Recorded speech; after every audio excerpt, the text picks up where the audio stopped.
Hey, it's Tucker Carlson. On Tuesday afternoon, the Biden administration had Donald Trump arrested. It was a pretty big news story. You may have seen it. Just before 9 p.m. that night, as part of its coverage, Fox News ran two live video feeds next to one another. On the right, Donald Trump addressed his supporters in New Jersey. On the left, Joe Biden spoke at an event for the Secretary General of NATO in Washington. Beneath those videos at the bottom of the screen, Fox's banner read this way, quote, "Wannabe dictator speaks at the White House after having his political rival arrested." Those words were up for less than 30 seconds, but the effect was immediate. Inside Fox, the women who run the network panicked. First, they scolded the producer who put the banner on the screen. Less than 24 hours after that, he resigned. He'd been at Fox for more than a decade. He was considered one of the most capable people in the building.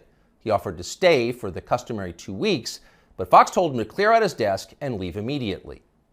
Then the company issued a public apology for the 27-second-long wannabe dictator line. Quote, "The chyron was taken down immediately," Fox's PR department said, and then added ominously it was, quote, "addressed."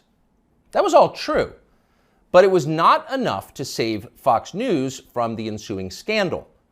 For a time in the rest of the media, Fox's assessment of Donald Trump's arrest seemed to overshadow Trump's arrest itself. Suggesting that Biden is a dictator, declared the Washington Post, quote, "crossed the line." Alexander Vindman agreed strongly. Vindman is the perennial MSNBC guest and full-time Ukraine promoter you may remember from Russiagate. On Twitter, he demanded that the Pentagon pull Fox News from all military bases. It is, quote, "absolutely unacceptable for American Forces Network to carry programming that directly, spuriously, attacks the Commander-in-Chief of American Armed Forces," Vindman wrote. In other words, Joe Biden must ban all criticism of himself because that's what non-dictators do. John Cusack went further still. "For the crime of calling Biden a dictator, Fox should be shut down," wrote the 80s-era movie star. Quote, "The government has to take away their broadcasting license." And so on. It was all over the internet. Democrats were very, very angry. But why were they angry? If the banner on Fox was false, why the hysteria? Lies don't seem to bother anyone anymore. If some cable news producer had called Joe Biden a genius or accused him of being secretly Sudanese, would anyone be yelling about it? Would Fox News have apologized for it? Probably not. But calling Joe Biden a wannabe dictator, that stung. So you've got to wonder, if you're being honest with yourself, is Joe Biden a wannabe dictator? That question came up yesterday at the White House briefing. Here's how it went. Last night, Fox News ran a chyron that referred to the president as a wannabe dictator, and I'm wondering if the White House has any comment on that. So look, there are probably about 787 million things that I can say about this that was wrong about what we saw last night, but I don't think I'm going to get into it. There's no comment the White House has on I think I just commented. Oh, no comment necessary. Of course Joe Biden's not a wannabe dictator. Just because he's trying to put the other candidate in prison for the rest of his life for a crime he himself committed doesn't mean he has a totalitarian impulse. Come on, that's absurd. It takes a lot more than jailing your political rivals to earn the title wannabe dictator. That's the consensus in Washington tonight. And in some ways, for once, the consensus may be right. It is not a small thing to be a wannabe dictator. It's quite a process. There are a lot of steps. First off, there is the money. The one thing that all dictators have in common is they enrich themselves and their families, their tribe, even as the countries they govern grow steadily poorer and more desperate. They take kickbacks from businesses and from other dictators. They use the official functions of their government to funnel cash to themselves. They don't bother to hide the fruits of this. They live in garish mansions with big lawns, far from the teeming cities, even as their own citizens languish in growing poverty, in some cases literally living in tents on the street. So they don't really hide it, it's all pretty blatant, and ordinary people resent it. Of course they do, and wannabe dictators know they resent it, but they don't care. There's nothing the population can do about it in a dictatorship. It's no longer possible to fight injustice in a system like that. People can't gather in large numbers to protest the rule of the dictator. If they try that, they'll be arrested by his state security services, even years after the fact. A visit from men in body armor at the breakfast table. That happens. And if citizens persist in believing they can gather in groups to protest, they may be shot to death, a bullet to the throat. And then, just to make the humiliation complete, to make the lesson gin clear to everyone else watching, their relatives can be arrested for daring to complain that their children were killed for complaining. That actually happens in some places. Ask Ashley Babbitt's mother. Here she is in handcuffs. You're arresting Ashley Babbitt's father. You murdered her inside the Capitol, now you're going to arrest her? Come out of there. 101, have a transport response. Sidewalk. So don't be like Ashley Babbitt's mother, much less like poor Ashley Babbitt. She's dead now. That's the message a wannabe dictator would send. And by the way, it's not just public protest that would be banned in a dictatorship. You wouldn't be allowed to complain from your own home. Unauthorized opinions expressed on the internet would be censored. Go too far, press too deep, tell too much truth, and they'll just erase your opinions. They have no choice, really. It's a matter, as they say, of trust and safety. You must trust the leader, or else you will jeopardize his safety. Not that you really can jeopardize his safety at this point. The leader has nuclear weapons, and you don't. He'll remind you of that from time to time.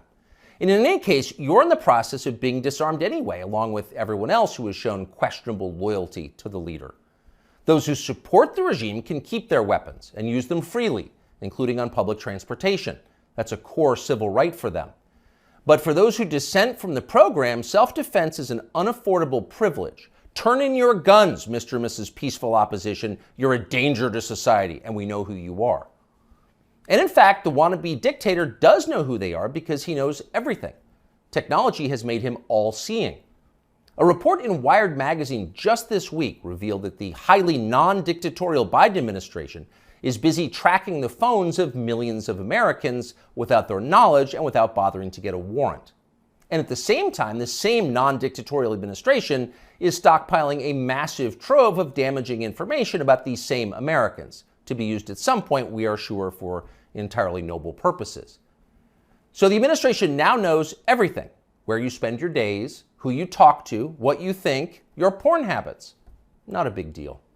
The administration already knows what you buy, of course, because they've leaned on the big banks to turn over your confidential credit card information. Not because anyone here is a wannabe dictator, to be clear, but just because. It's nice to have that information, just in case, in the words of the Fox News PR department, a situation arises that needs to be, quote, addressed. It's all totally normal. It's not a dictatorship, okay? But in the end, the main reason you know Joe Biden is not a wannabe dictator is because he just does not fit the profile as a man. Dictators have that look. You know one when you see one. Dictators build cults of personality around themselves, and they use those cults to deny the glaringly obvious. In his later years, to name just one example, North Korean dictator Kim Il-sung developed an enormous baseball-sized tumor on the back of his neck. It was huge. It was grotesque. It was right there. You couldn't ignore it. You couldn't possibly not see it. But in North Korea, state media did ignore it. They pretended it didn't exist. And so, in some important sense, it didn't. If a tumor grows on a neck but no one acknowledges it, is it really there? Thankfully, nothing like that is happening in our country or ever will. If Joe Biden ever developed some profound physical or medical problem that was obvious to everybody, journalists would say something. This is not North Korea. We don't have state media here. If Joe Biden was, say, incapable of completing a full sentence, or mistook his sister for his wife, or suddenly started falling down in public for no reason, the New York Times would report on that and then get to the bottom of what was actually happening. That would be its duty in a free country like ours. It's not like they would cover it up. The very idea of a cover-up sounds like a conspiracy theory, a dangerous one, actually, so stop it. And by the way, if Joe Biden was a wannabe dictator, he'd have the family to match. All dictators do. Saddam Hussein had Uday and Qusay. They were princelings who lived above the law, indulging their most decadent fantasies with total confidence they would be never held to account by the police. As the sons of a dictator, they knew they could do exactly what they wanted, and so that's what they did. There's no one like that around Joe Biden. He doesn't have weird sex scandals at the heart of his family that no one in the media will ever talk about. He doesn't have a ne'er-do-well former nightclub-owning brother who's made a living for 30 years by being related to him. Not at all. That's dictator stuff.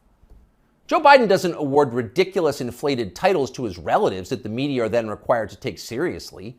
He doesn't call people doctor who didn't go to medical school and then force you to nod along like it's real when everyone knows it isn't. Nicolae Ceausescu did that with his wife, Elena. Joe Biden would never do that. Nor does Joe Biden dress like a dictator. He doesn't do photo ops in mirrored sunglasses driving a sports car to convince you that he isn't frail and senile, but instead powerful, virile, and wise. That's just not his style. If Joe Biden was a dictator, he'd be wearing epaulets and carrying a tasseled riding crop, and he isn't yet, so calm down.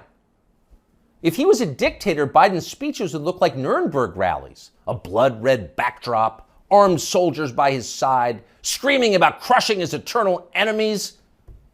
Honestly, Biden did come close to that one time last September at a speech in Philadelphia, but it wasn't in any sense dictatory. It was necessary.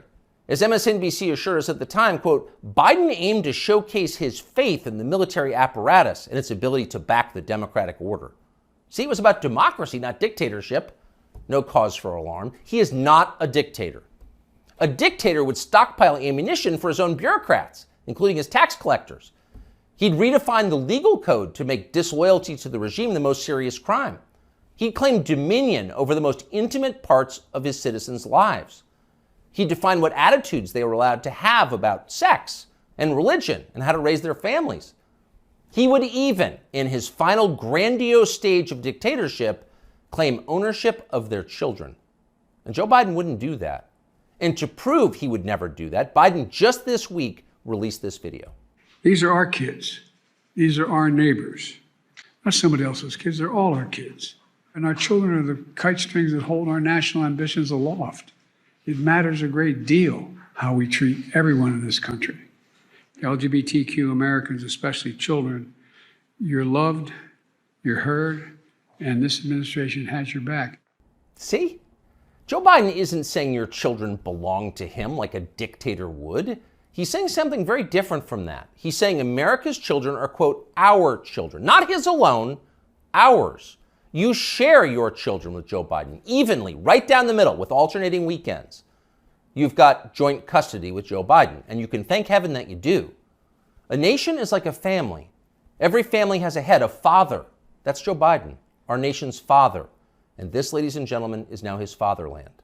Just don't call it a dictatorship, or we'll have to issue a statement disavowing you. Younger people say the news is full of lies. In Kennedy's motorcade. 239 people. The death of Jeffrey Epstein.